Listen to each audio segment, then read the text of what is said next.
右手一个针眼，右后颈一个针眼，左手动脉被切开了。关键你看看这张微笑的脸，和前面4个也是一模一样。死亡时间1个小时左右吧。小陈，哎，死者是独居吗？死者夏金兰是单身，其他情况还在确认中。啊。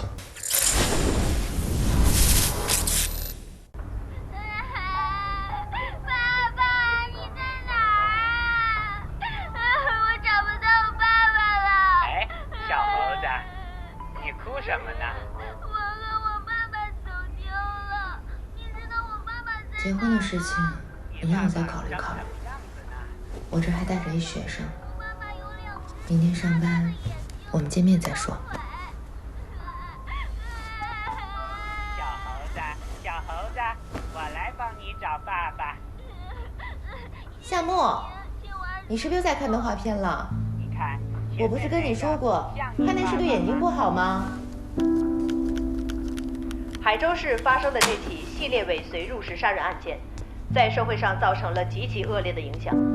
为了避免悲剧再次发生，警方现将犯罪嫌疑人姓名公布，希望广大市民能积极检举、揭发犯罪分子，积极向警方提。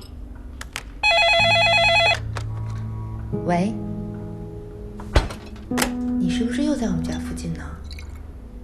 不是跟你说了别往家打电话吗？学生还在家呢。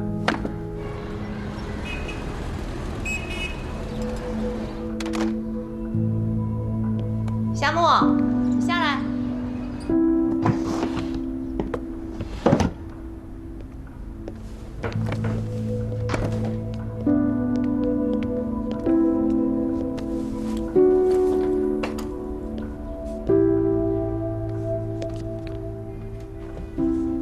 你要干嘛？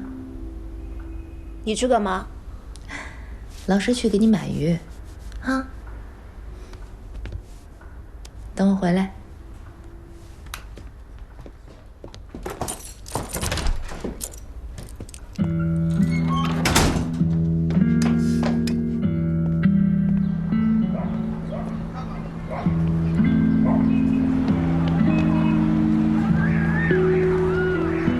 陆佳，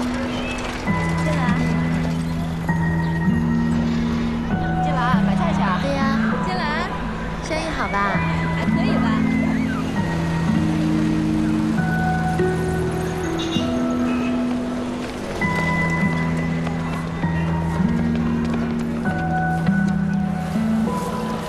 老板，给我拿条鱼吧。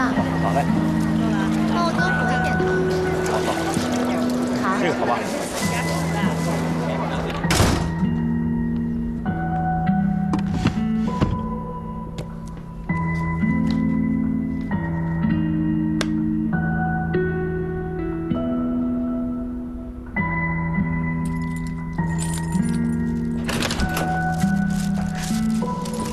哎，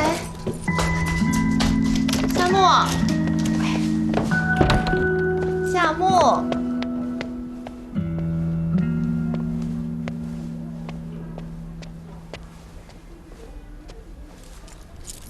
老师今天给你做鱼，夏沫，你再不下来我生气了啊！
10年了，这案子已经挂了10年了。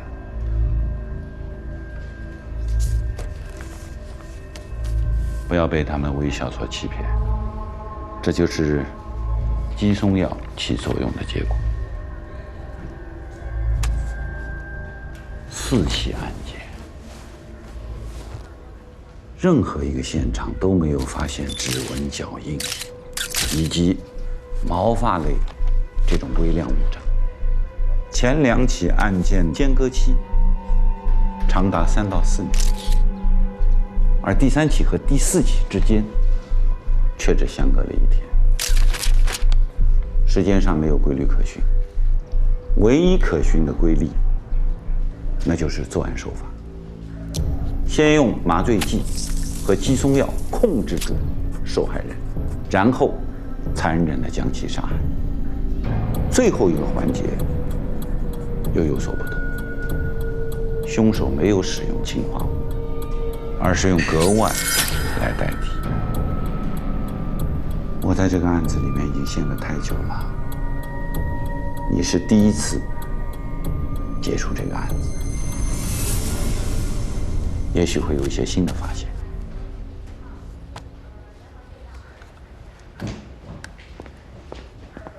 小张、小红，嘿，小红，高队，西郊突发碎尸案，你们几个跟我出警。走走。哎，这，你干什么呀？我出警啊！出警？我叫你了吗？啊！再说你个搞后勤的，捣什么乱啊？师傅说我今天可以出警了，别给我添乱了啊！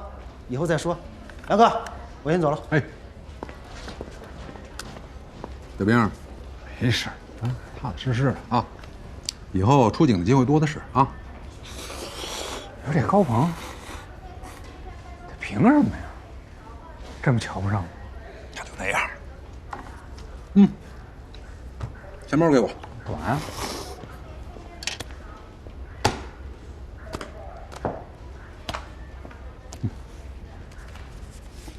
狄仁杰，我偶像，神探狄仁杰，福尔摩斯那帮老外在他面前都得靠边站。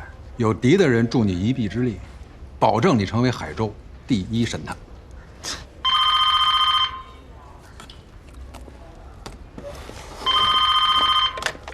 喂，你好，海州市刑警支队。喂，这个红庄路印刷厂小区出事了。什么？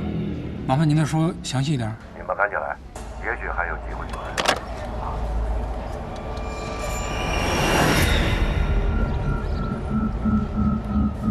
喂。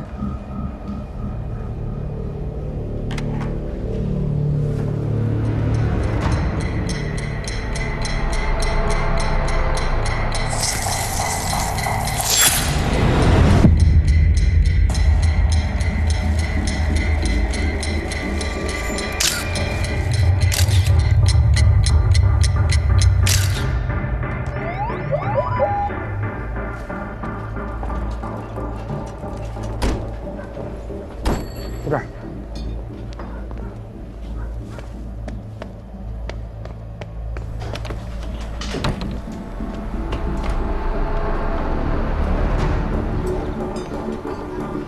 是哪栋楼啊？具体门牌号有吗？没说，就是让赶快救人。咱们分头看看吧，啊，有情况随时联络啊。好。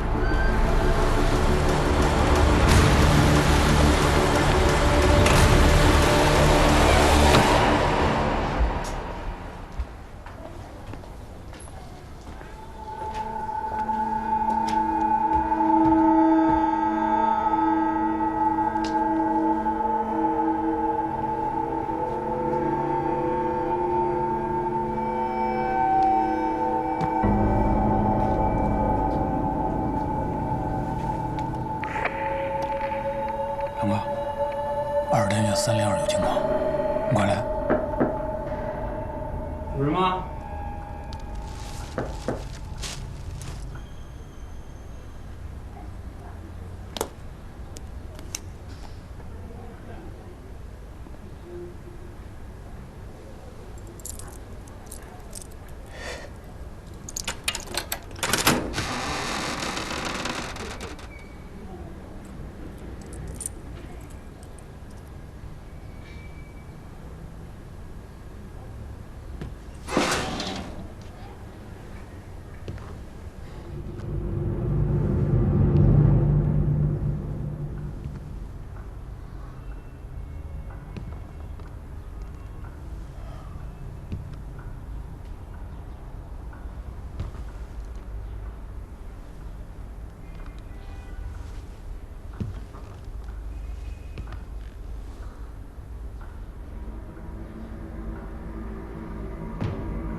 小编，现在马上过来。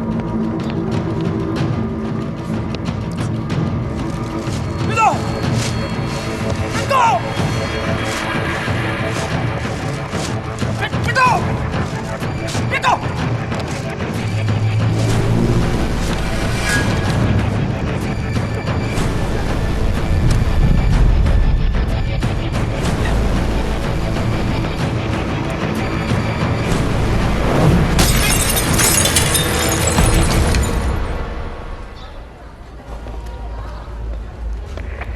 小兵，听到回复，听到回复。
龙哥，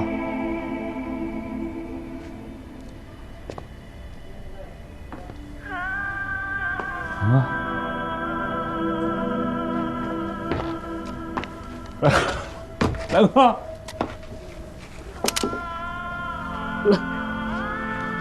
南哥，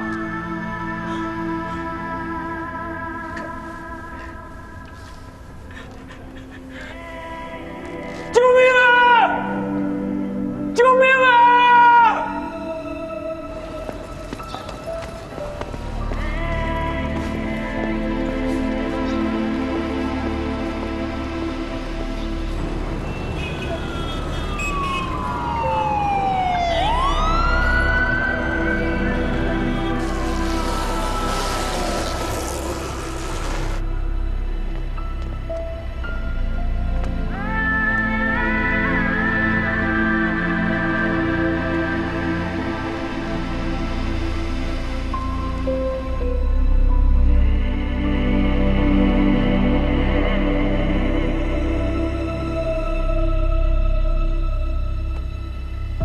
右手一个针眼，右后颈一个针眼，左手动脉被切开了。关键你看看这张微笑的脸，和前面4个也是一模一样。死亡时间1个小时左右吧。小陈，哎。死者是独居吗？死者夏金兰是单身，其他情况还在确认中。啊。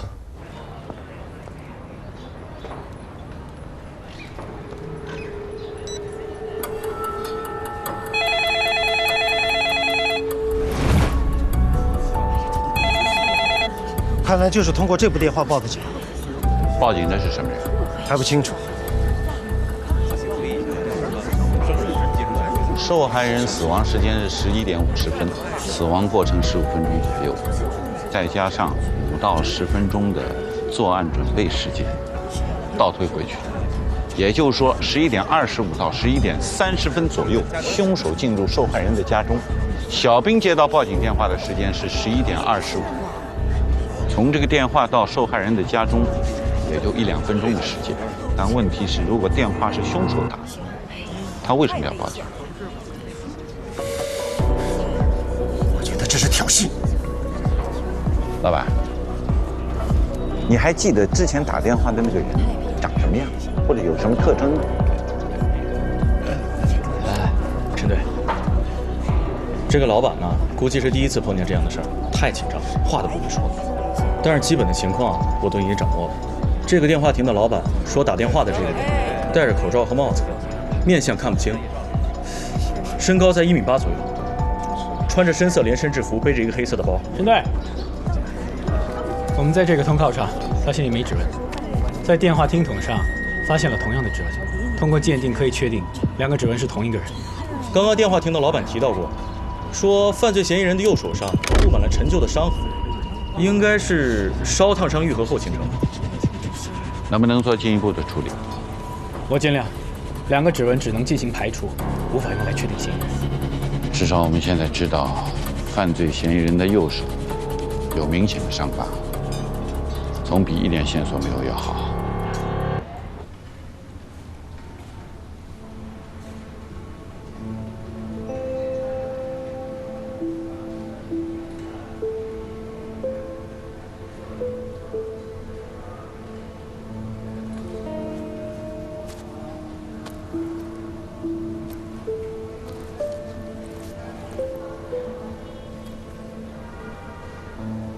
这可是我护身符，从警第1天起就跟着我。今天我可把它郑重交给你了啊！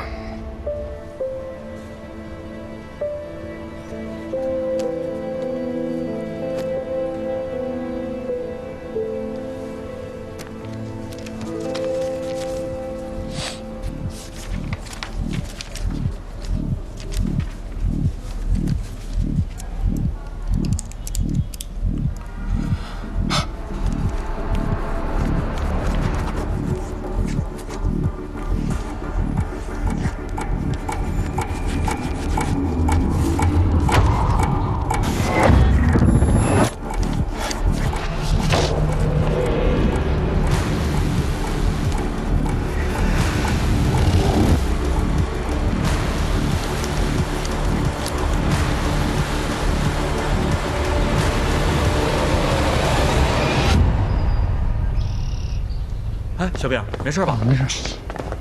那你问我想吃什么？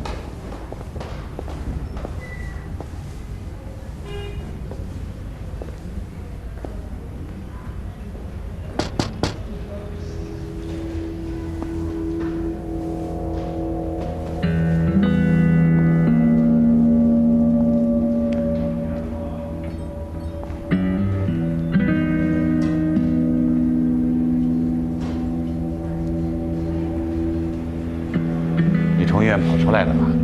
医生怎么说？是吧？我知道凶手每次作案随身携带的是什么了。我刚才在医院把它画出来了，是一个金色长方形老式闹钟。闹钟？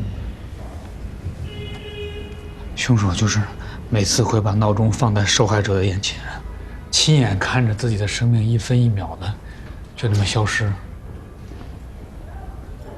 他应该是在享受这个过程。关王，师傅，重新下发一个通告。刚才小兵分析啊，嫌疑人在作案时，很可能在受害人的眼前放了一个闹钟。你们再去查一查，看看有什么新的线索。明白了。你怎么样？伤？养养就好了。要不给你放个假，回去休息2天。行。这小孩是受害人的学生，叫夏木，一直寄养在受害者的家里，亲同家人啊。案发时，他就在门口的阁楼上，幸亏没被发现。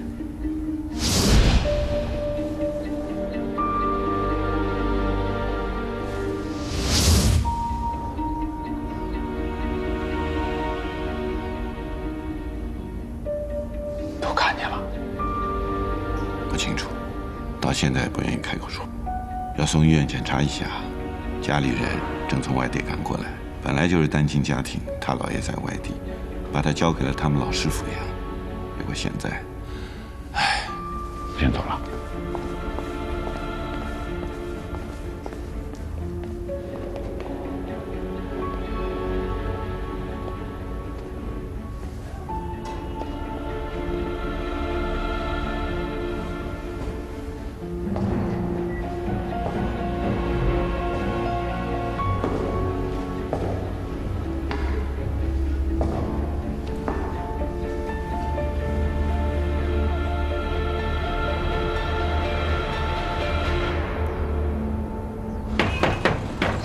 您好，我们来取照片了。那，来我看一下，我的呢？哎，我的看，这，我看看你的。大爷，我是刑警队的，我问你一下，最近你有没有见过一个大概身高1.8米左右的男性，身材健壮，在右手位置有明显的烫伤痕迹？穿着深色工装，戴着帽子，还有口罩，你们见过没有？没有。麻烦，如果有线索打这个电话。记住啊，他右手的这个部位有明显的烫伤痕迹。好的，一定配合。真的？哎，你什么时候拍的？叔叔，这个可以给我1份吗？好，可以。这是我们在找的一个杀人犯，大概身高1.8米左右的男性。小雨，快点儿！哎，走了。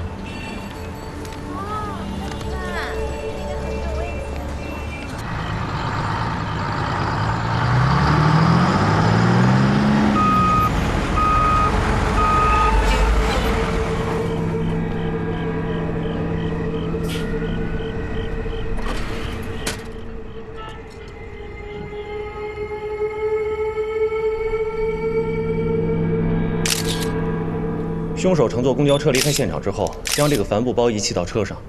医院和药厂我们都查了个遍，并没有发现肌松类药物失窃的情况。闹钟也查了，厂家说10年前就停产了，现在市面上根本就买不到。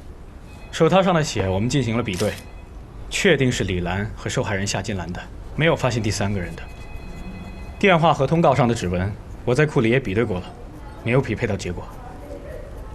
在发现的这个帆布包上提取了多个血样，和5个受害人的血样全都匹配上了。不是5个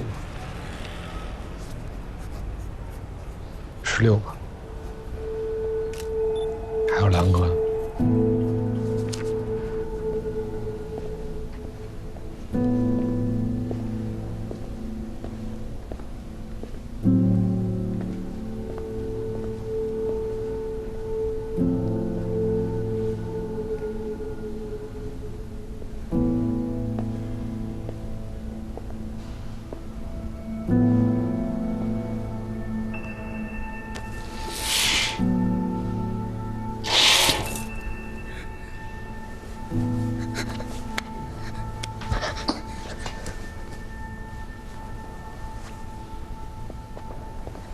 别关了！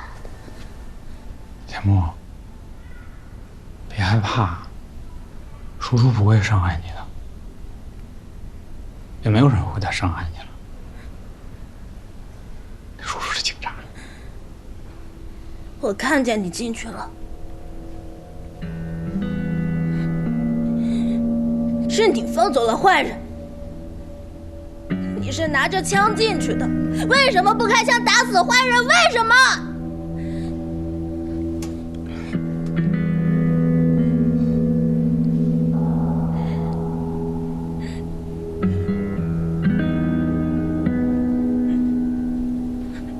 叔叔很后悔，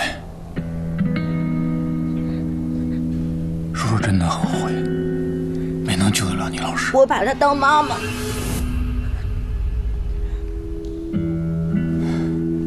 相信叔叔，只有我见过他那双眼睛，只有我。我跟你保证，我会亲手抓到的。那进去之后发生了什么？进去后，客厅里没有人，然后我推门进卧室的时候，我就突然眼前一黑，然后我就意识到自己中刀了。你不是带了枪吗？站住！站住！那些都发生的太快了。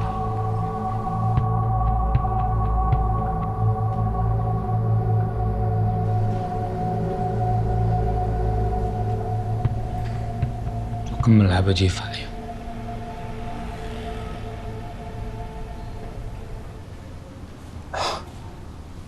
钱墨，你能描述一下当时的情形吗？我跟我老师赌气，他出去买菜，回来后，我躲在了外面的阁楼里。我在阁楼的窗户上看到警车来了，他和另外一个人从车上下来，我从门缝里看见他上来，进了我老师家。他是空着手进去的吗？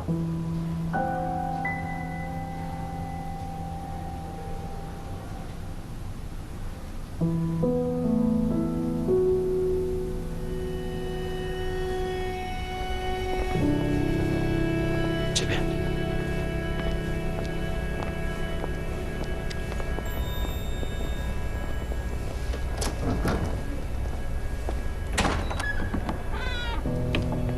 这孩子真可怜，本来就是单亲家庭，姥爷在外地，把他交给他们老师抚养，结果现在，唉，我大概要去派出所工作了。海州案在我手上，非但没破，还导致了李兰牺牲。身为专案队队长以及重案组的实际负责人，我难辞其咎。难辞其咎的应该是我，是吧？我那天在现场，我其实有机会。别说了，小边，有些责任放在心里，咱们必须要向前看。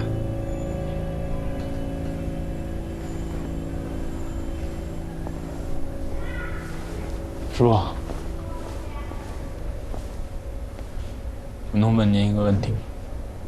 您为什么收我做徒弟？你们那一批一共来了多少人啊？12个。那现在呢？天津队里就剩我。你看啊，有些呢是不合适，还有一些是怕狗，甚至有些人是怕危险。你为什么不走啊？当刑警是我的理想。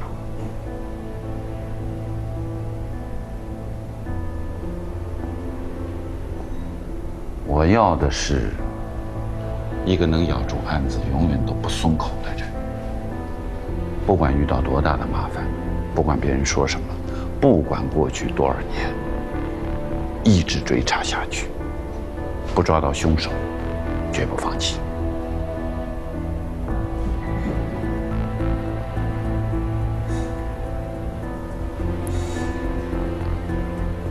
你是因为海州案找的我？小北，师傅交给你了。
是吗？你怎么才来啊？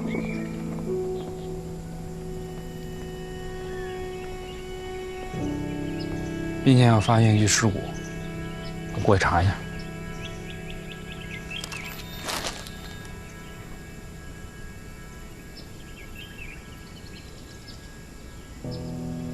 上级已经下达明确指令，海州案移交回省厅调查，你好好休息一段时间吧。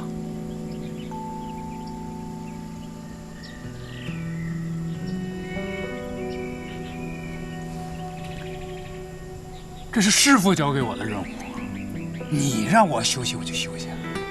你一个亲历者，就这个墓园里就埋了几个受害者，还有那些等不到真相就去世了的受害者家属呢，还有兰哥呢。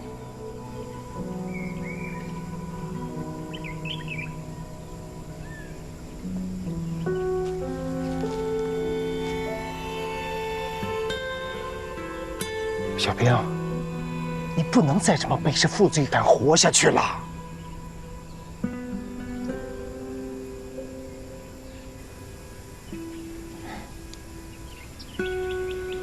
鹏哥，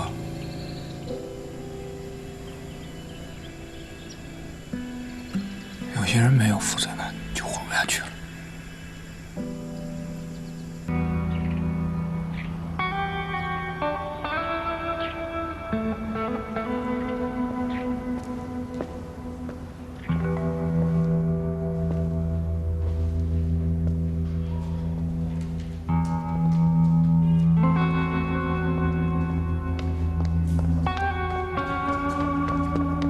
是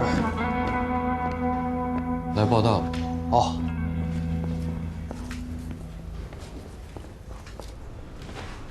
高队，人来了。啊，进来。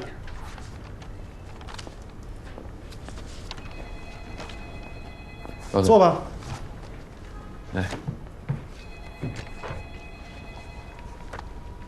全省警校大比武第3名。射击单项赛冠军，不错，挺优秀的嘛。夏木，这个名字也很特别啊。17年前咱们见过，好久不见。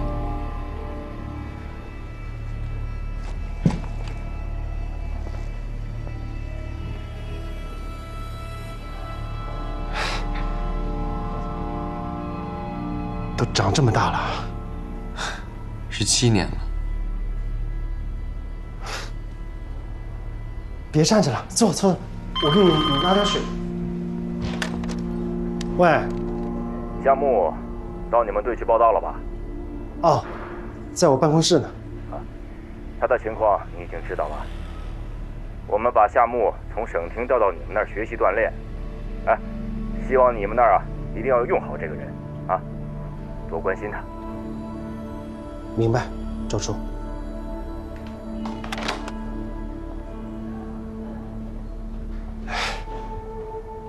省厅刑侦处的周处很关心你啊。我们这儿反扒、法治、电信诈骗，你想去哪一队？我想去重案队。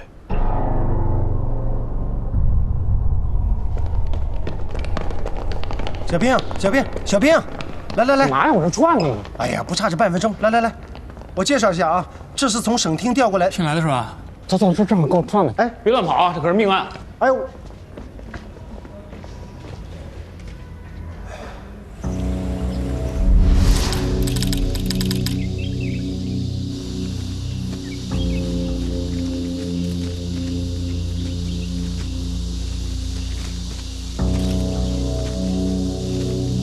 怎么样，老顾？没弄完呢，还得等一会儿。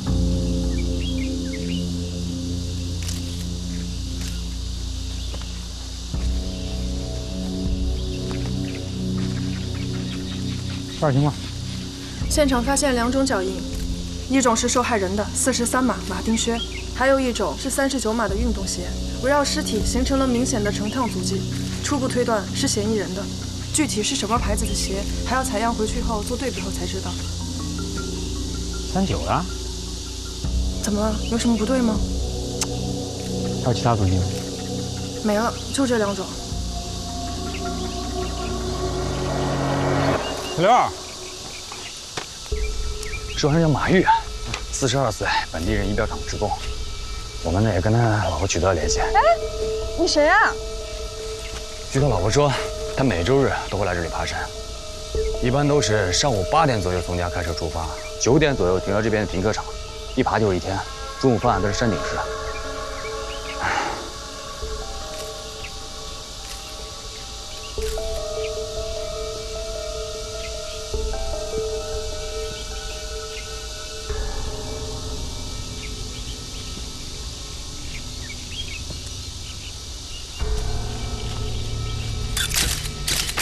高压电击报，嫌疑人是从背后袭击了受害人，把他弄晕以后，再用绳索把他双手捆住了。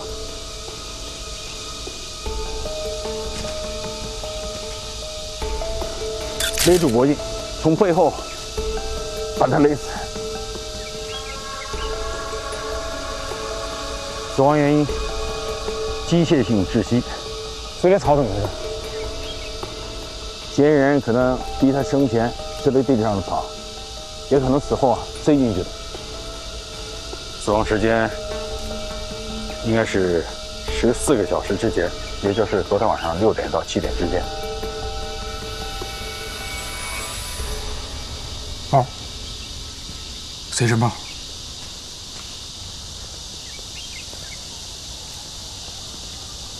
这么爱登山，应该有个包才对啊。整点吃的、喝的、防滑垫什么的。包呢？说说吧，别光我一人说啊。我知道了，这肯定不是为了钱啊，这八成就是个情杀案。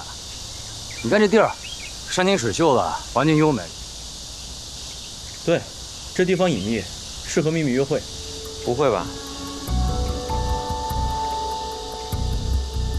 哇！约会会穿着破洞的内衣吗？那你说这案件什么性质？仇杀。接着说。尸体被刻意摆成了下跪的姿势，这种姿势往往有忏悔的意思，说明嫌疑人想要受害人为某件事情而道歉，而这件事情很有可能是他们结仇的原因。受害人和嫌疑人身高、体型差距比较大，所以为了可以谋杀成功，一定要有精心的准备。他准备了电击棒、高压电击棒、绳索，了解了受害人的行踪，找合适的地点、时间，再进行谋杀。这么处心积虑，通常只有复仇的人。你这也太肯定了吧！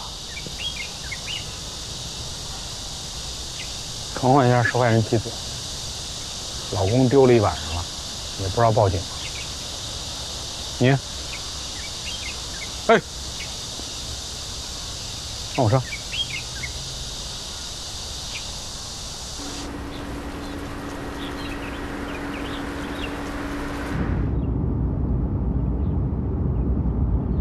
第一次出现场啊？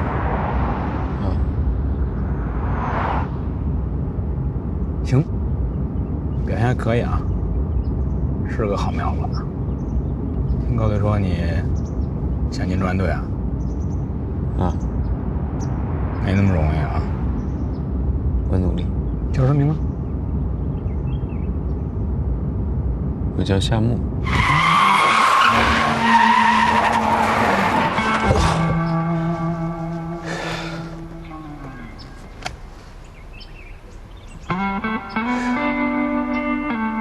你再说一遍叫什么名字？这专案队队长我不干了，你找别人吧。又跟我耍混是吧？这小孩是谁你知道吗？你不提前跟我商量商量，直接就塞我队里了。我不想跟你打招呼吗？是你着急忙慌要走，我没有机会说呀。人、材料、周处的电话同时到，你让我怎么提前通知你？周处在电话里亲口告诉我，他想去哪个部门，尽量满足他。那你就答应了？行，我不干了。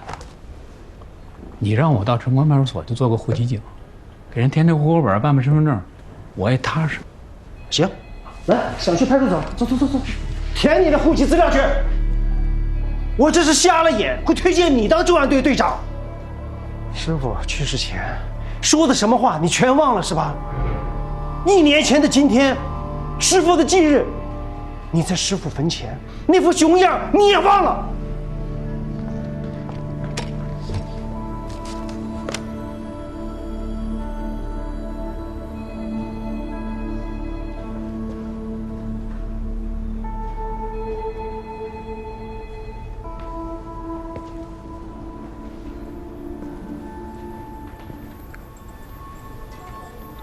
鹏哥，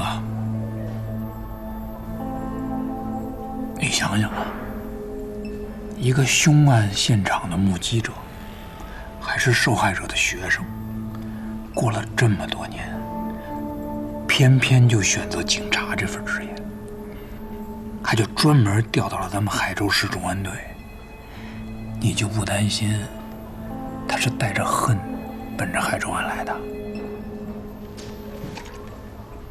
你说的对，我就是担心这一点，所以当他说要去重案队，我反而放心，因为有你能看着他。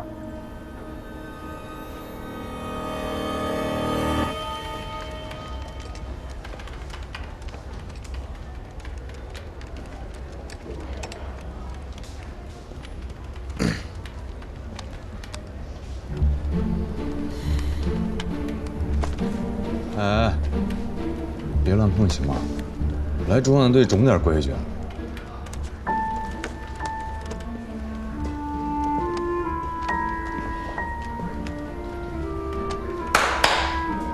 给大家介绍一下啊，夏木，省厅来的高材生，从今天开始加入咱们重案队，以后你就跟着我，我去哪儿去哪儿。哎，我坐哪儿？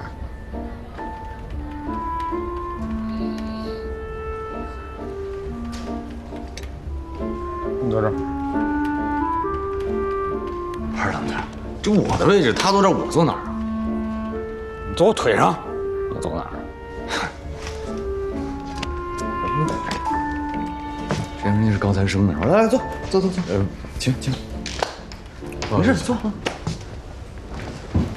哎哥，你东西，你往那边。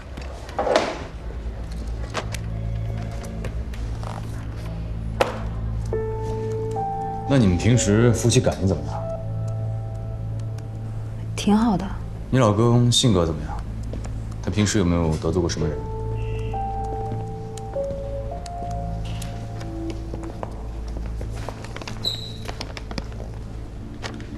那他是不是应该有一个包啊？这个我真的不太清楚。爬山他不带你们去吗？他从没带过我和妈妈去。那你能告诉我，你爸爸爬山都会带些什么东西吗？他有一个很大很大的包。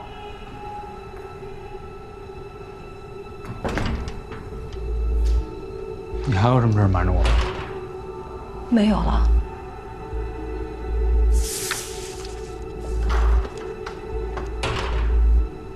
你刚跟叔叔说，你爸爸爬山的时候带了个什么东西？他有一个很大很大的包。哦，对不起，我给忘了，那个是我从网上给他买的。哦，你看，我手机里面有那个订单，不值钱。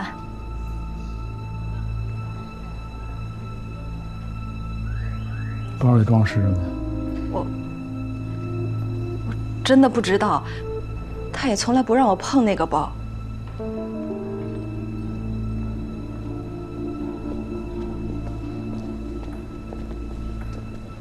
冷队，你说他用这么大一包来装什么的？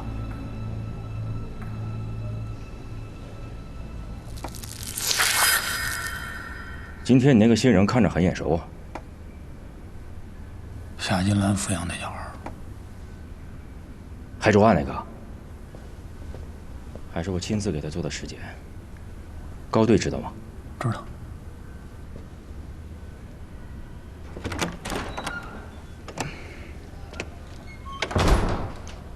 过来看看吧。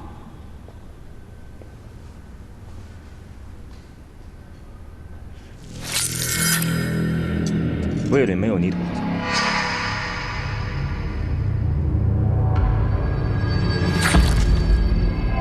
喉咙和食道里。等我回来。那说明还没咽下去呢，就给勒死了。中间间隔时间很短，不到5分钟。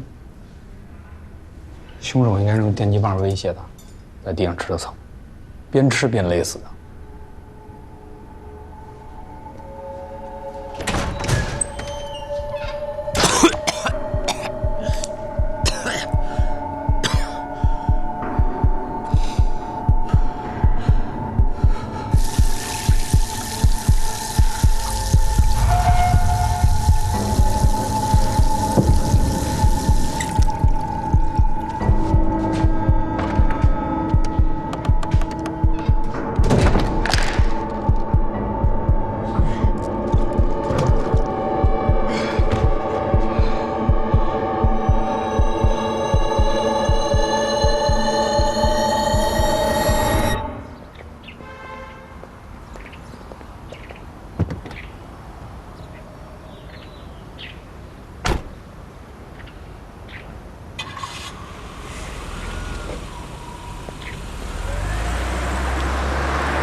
这儿待干嘛呢？我打车打不着。送你一趟吗？不用麻烦了。没事儿，顺道吧应该。行。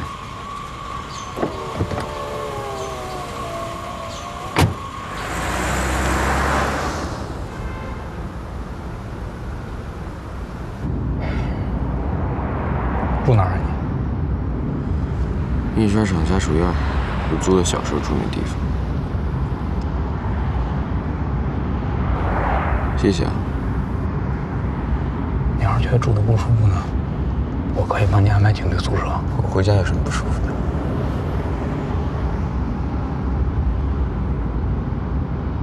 送你回去。要不然先去老工业区那边吧。去那儿干嘛去？荒废那么多年了。我们那有个厂办幼儿园，我小时候在那儿长大的。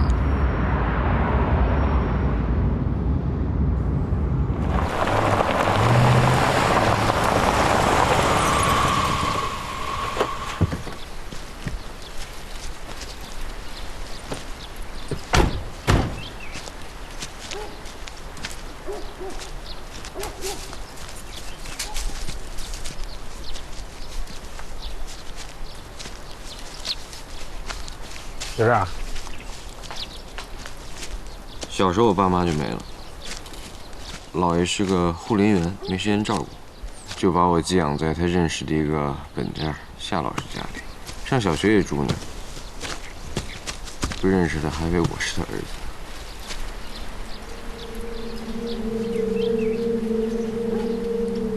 好了，夏木，你看，等你长到这么高的时候，你就可以保护老师了。我什么时候才能长这么高啊？一眨眼的功夫，你就长这么高了。把眼睛闭上，转过来。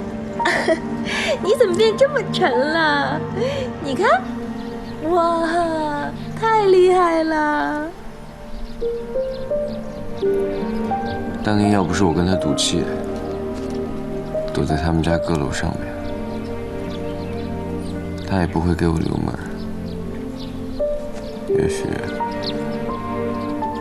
也许他就还活着。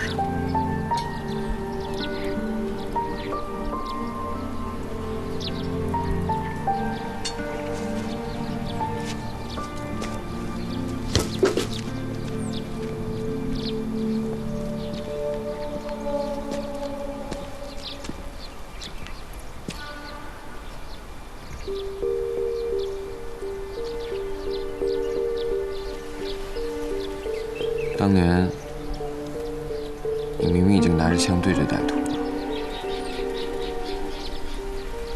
为什么不开枪啊？第一次出外勤，没想到情况那么严重。你准备好？害怕了呗？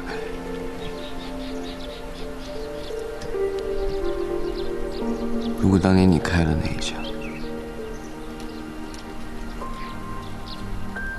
他也许还活着，你知道吗？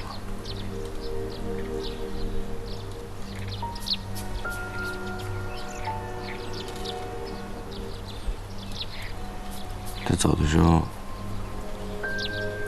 痛苦吗？你要是想查海州案，帮你。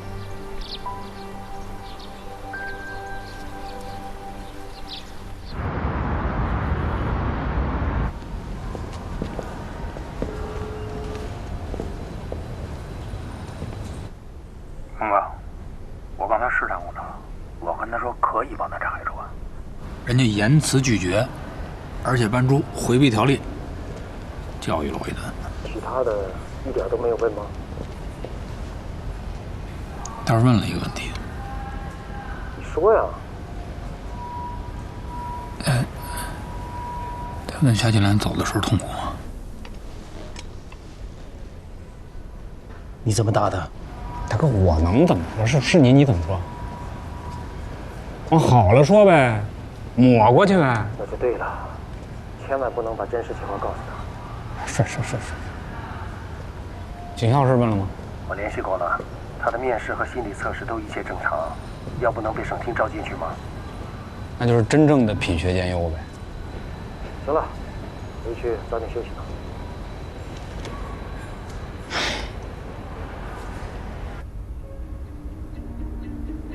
当年你明明已经拿着枪对着歹徒了，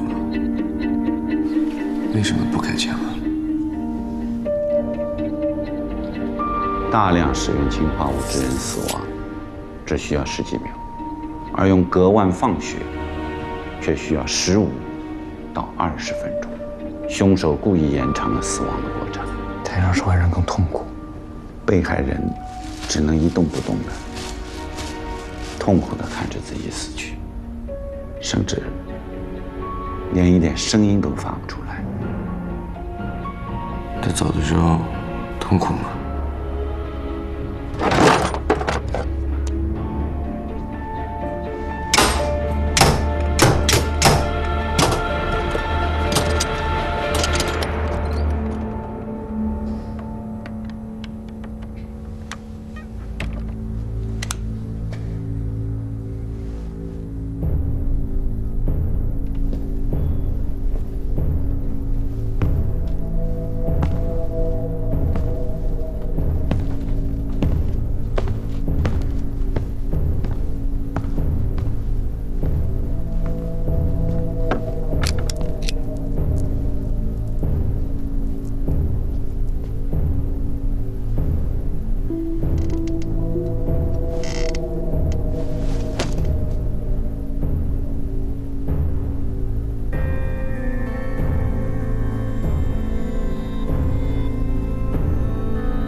喂，秦局，我正想给你打电话呢。是这样啊，针对全省尚未破获的积案和冷案，省厅决定要展开一场攻坚作战，要给全省老百姓和受害人家属一个满意的答复。命案必破，不光是在嘴上喊喊，是任务，是决心，但更是压力。这次省厅点名的第一个案子就是海州案。咱们想到一块儿去了。我正想向您申请成立专案组，调查海州案。行，你先报个名单上来，其他还有什么要求，你尽管提，只要我能办到的。我只有一个要求。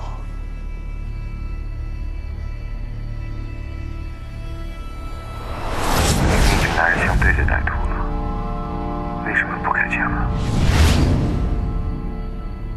第一次出外勤，没想到情况那么严重。你准备好？害怕了呗？如果当年你开了那一枪，他也许还活着，你知道吗？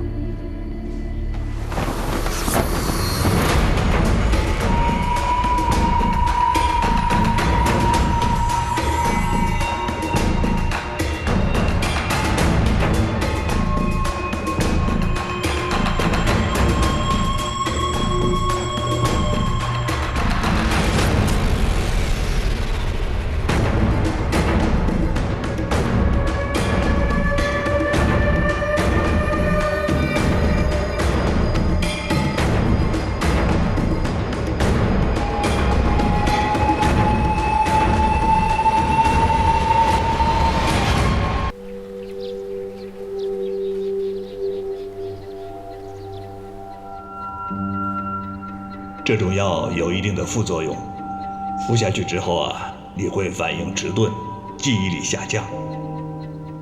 药物是治标不治本，长期服用啊还会产生依赖。要想真正的治愈，最好的办法就是面对创伤，只有这样，心病才会远离你。受害人的衣物和指甲都被仔细的清理过。没有发现微量物。不过，在这副眼镜的眼镜腿里发现了一些皮屑，是受害人马玉的。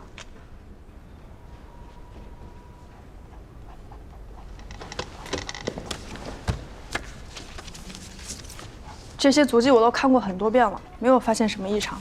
脚印是有问题的，虽然同样是39号的脚，但我觉得是2个人的足迹。我姥爷之前在湿地保护站工作，他们很大一部分工作就是要辨别盗猎分子的足迹。你们看这3张照片，2个脚印发力点均匀，左右脚深浅是一样的。但是这组照片，左右脚的脚印深浅明显不一样，而且是左脚深，说明这个人的发力点是在左脚上，证明是2个人。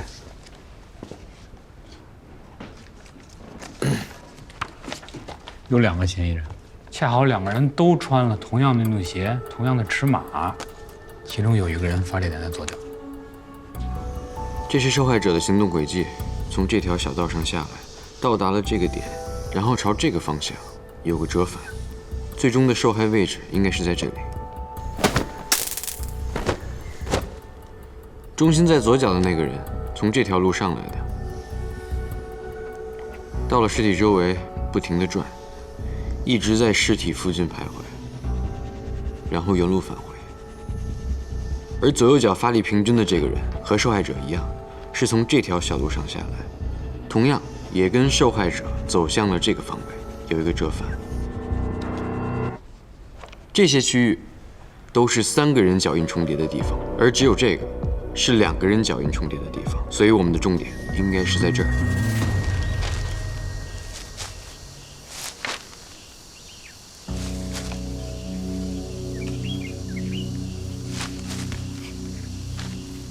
前辈，都是一些动物的骸骨，像是小猫小狗的，看样子是家养的宠物，没有人骨。但是可以肯定啊，这些动物在生前都是遭到了残忍的虐待。难怪这马玉只外出1天就要背一个65升的大肉包，感情的不是为了爬山，是为了抛尸的。嫌疑人把凶手摆成贵子，就是为了让他给这些宠物道歉。看来我们这个嫌疑人肯定是养宠物啊，而且应该已经被马玉杀了。看，你们看，他不光干坏事儿，还录了像。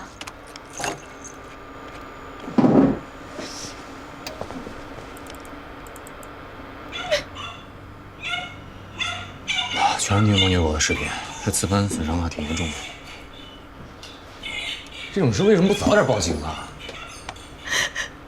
他说我只要报警，他就打死我。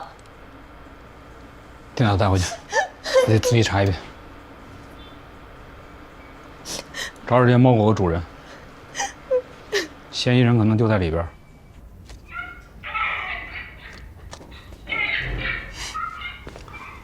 那喝点东西。